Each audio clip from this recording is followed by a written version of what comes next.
Tuhan mau hidup kita menjadi berkat bagi orang lain. Oleh sebab itu, Tuhan mau kita mengerti akan kehendaknya itu. Kita baca dalam Mazmur 128 ayatnya yang keempat. Sesungguhnya demikianlah akan diberkati orang laki-laki yang takut akan Tuhan. Tuhan mau mengubah segala penderitaanmu, masalahmu, menjadi puji-pujian kepadanya. Tetapi ada syarat yang harus kau lakukan, yaitu takut akan Tuhan. Nah, sekarang apa ciri-ciri orang yang takut akan Tuhan? Kita lihat dalam Mazmur 128 ayatnya yang pertama. Nyanyian ziarah. Berbahagialah setiap orang yang takut akan Tuhan, yang hidup menurut jalan yang ditunjukkannya. Takut akan Tuhan adalah bisa mendengarkan suara Tuhan. Mungkin kita bertanya, bagaimana kita bisa dengar suara Tuhan? Saya ambil contoh sederhana. Kalau saudara baca dalam Kejadian, dikatakan ketika manusia mendengarkan suara langkah Allah, maka ketakutanlah mereka. Dari mana mereka tahu itu Allah? Karena mereka punya hubungan yang intim dengan Tuhan. Coba tanya kepada seorang istri. Apakah dia tahu cara jalan suaminya? Apakah dia tahu tertawa suaminya? Pasti jawabannya dia tahu. Mengapa? Karena ada hubungan intim di antara dia dan suaminya. Tapi kalau orang yang jarang berkomunikasi, bahkan walaupun mereka berteman sebelumnya, ketika temannya itu menelepon, pasti temannya yang menerima teleponnya akan berkata, "Halo, siapa ya?" Karena apa? Karena mereka jarang berkomunikasi. Tapi ketika mereka sering berkomunikasi, ketika temannya bertelepon, "Halo," dia pasti cepat menyambut. "Oh ya, ada apa?" Langsung dia sebut nama temannya. Demikianlah Tuhan mau kita bisa mendengarkan suara Tuhan. Supaya Tuhan memberikan berkat-Nya kepada kita. Dalam Lukas 5 diceritakan bahwa Petrus sudah bekerja keras sepanjang malam, sepanjang hari untuk mencari ikan, tapi tidak dapat. Kemudian Yesus berkata, "Petrus, bertolak ke tempat yang lebih dalam, tebarkan jalan." Dan Petrus melakukannya.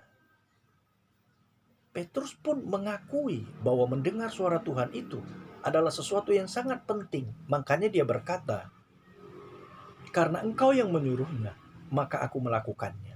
Dan ketika dia melakukannya, maka dia mendapat sejumlah besar ikan. Tuhan mau mengubah ratapan kita menjadi berkat, supaya kita bisa memuliakan nama Tuhan. Sehingga kita berkata, "Ratapanku telah kau ubah menjadi tari-tarian. Ratapanku telah kau ubah menjadi tari-tarian. Menari-lari di hadapan Tuhan dengan segenap kekuatanmu. Semangatmu yang dahulu punah sekarang berganti tarian pujian." Apa gunanya berkat Tuhan? Kita lihat dalam Mazmur 128 ayat 2 dan 3. "Apabila engkau memakan hasil jerih payah tanganmu, berbahagialah engkau dan baiklah keadaanmu. Istrimu akan menjadi seperti pohon anggur yang subur di dalam rumahmu.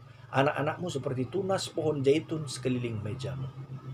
Berkat Tuhan itu berguna untukmu dan juga untuk orang-orang yang di sekelilingmu. Untuk istrimu, saat engkau memberikan apa yang menyenangkan bagi dia. Mungkin kau memberikan uang lebih untuk dia bisa mempercantik diri, untuk dia bisa membuat tambah sehat hidupnya. Maka dia seperti pohon anggur bagimu. Anggur bercerita tentang kesukaan, kesenangan. Tanpa kau sadarin, dia akan membuat anak-anakmu seperti pohon zaitun. Pohon zaitun berbicara tentang pohon yang tinggi. Dengan kata lain, istrimu akan membuat anak-anakmu menjadi anak yang berprestasi. Luar biasa. Tuhan mau memberkati bukan saja dirimu, tapi orang-orang di sekelilingmu. Sehingga engkau selalu akan bersuka cita dan berkata, sorak haleluya, puji Yesus Raja mulia. Sorak haleluya, puji Yesus Raja mulia. Diberkati yang datang dalam namanya, puji kebesarannya. Diberkati yang datang dalam namanya, Hosana Sang Raja. Angkat suara puji dia, besarkan namanya. Tinggikan, agungkan dia, Raja segala raja. Sorak haleluya, puji Yesus Raja mulia. Sorak haleluya, puji Yesus Raja mulia. Sorak haleluya. Kamu bisa bersuka cita. Tapi Tuhan, kalau dia memberi berkat, bukan saja agar engkau merasa mengalami anugerah di bumi ini, tapi dia memberi berkat agar engkau berkenan kepada dia.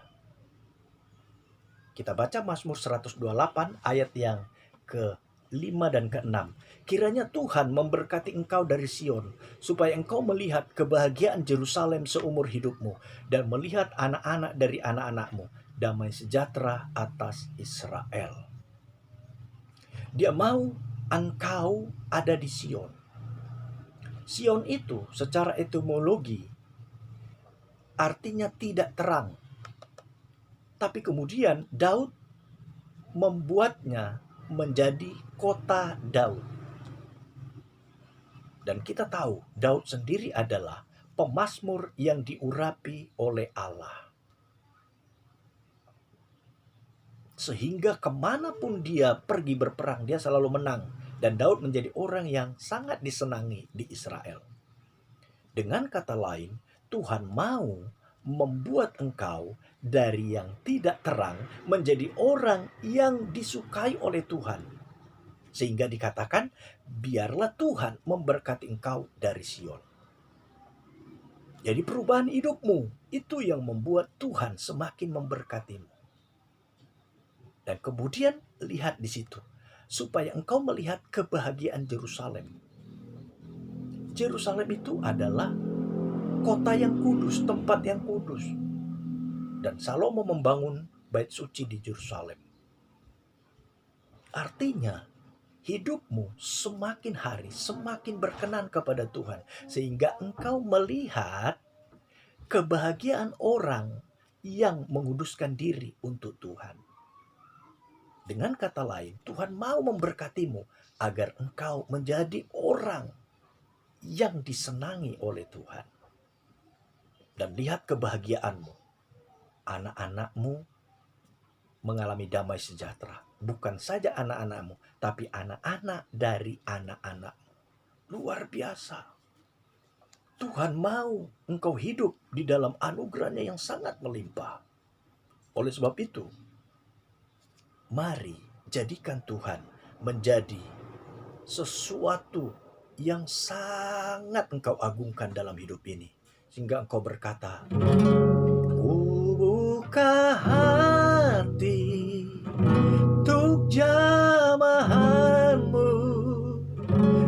berserah penuh di hadirat-Mu. Kau ambil alih seluruh hidupku di altar-Mu, menyembah-Mu. Buka hati untuk jamahan-Mu, berserah penuh di hadirat-Mu. Kau ambil alih seluruh hidupku di altar-Mu, menyembah-Mu di altar-Mu, menyembah-Mu.